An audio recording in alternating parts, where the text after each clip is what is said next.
You know what's trending in wellness right now? Letting bees stab you in the skin. On purpose. Yes, bee venom therapy is buzzing its way through TikTok, wellness retreats, and anti-aging circles. Some call it nature's Botox. Others say it's a miracle cure for arthritis, Lyme disease, even multiple sclerosis. But is bee venom really liquid gold? Or just pain dressed up as therapy? Let's find out. Why are people talking about bee venom? Bee venom, also called apitoxin, is exactly what it sounds like. The stuff a bee injects when it stings you.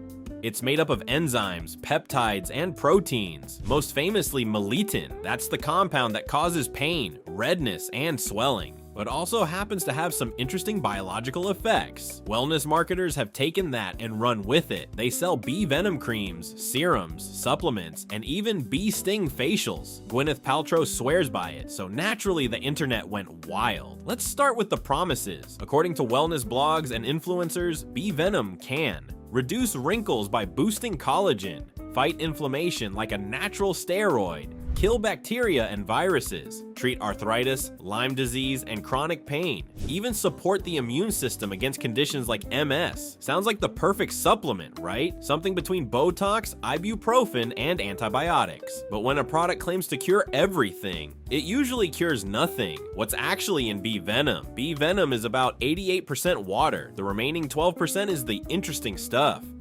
Melittin, the star of the show. It makes up about half of bee venom. It can poke holes in cell membranes, which makes it antimicrobial, but also toxic at higher doses.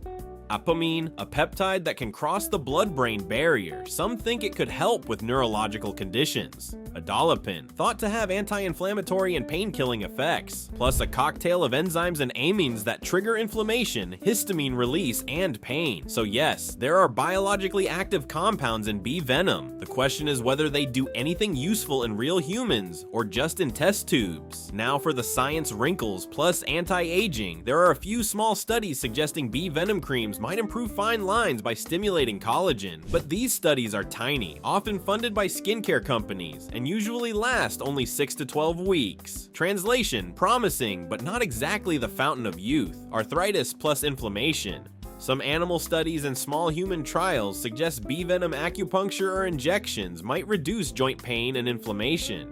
Patients with rheumatoid arthritis reported less stiffness and pain after several weeks. But there's a big placebo effect here.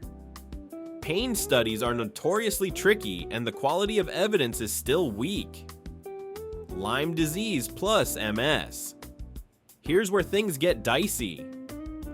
Some proponents claim bee venom therapy can treat Lyme disease or multiple sclerosis. There's no strong evidence for this. A few lab studies show bee venom has antimicrobial properties, but that's in petri dishes, not people. For MS, one randomized controlled trial found no benefit compared to placebo. Cancer plus immunity melittin has been shown to kill cancer cells in a dish, but it also kills healthy cells. Researchers are experimenting with ways to target it, but this is years away from being a treatment.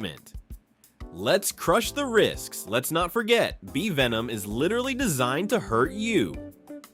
Allergic reactions. For people allergic to bee stings, even a tiny amount can trigger anaphylaxis. That's a life-threatening emergency.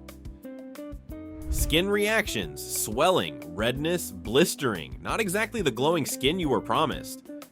Unregulated products. Bee venom creams and serums are poorly regulated. Concentrations vary wildly, and quality control is questionable. Long-term safety. We don't have solid data on using bee venom for months or years. Basically, playing with bee venom is like playing with fire. Sure, it might warm you up a bit, but it can also burn your house down. Now for the hype machine. Why does bee venom have such a cult following? Simple. It's exotic, it's painful, and it sounds powerful. People love the idea of suffering a little to look younger or feel healthier. Marketers lean into this.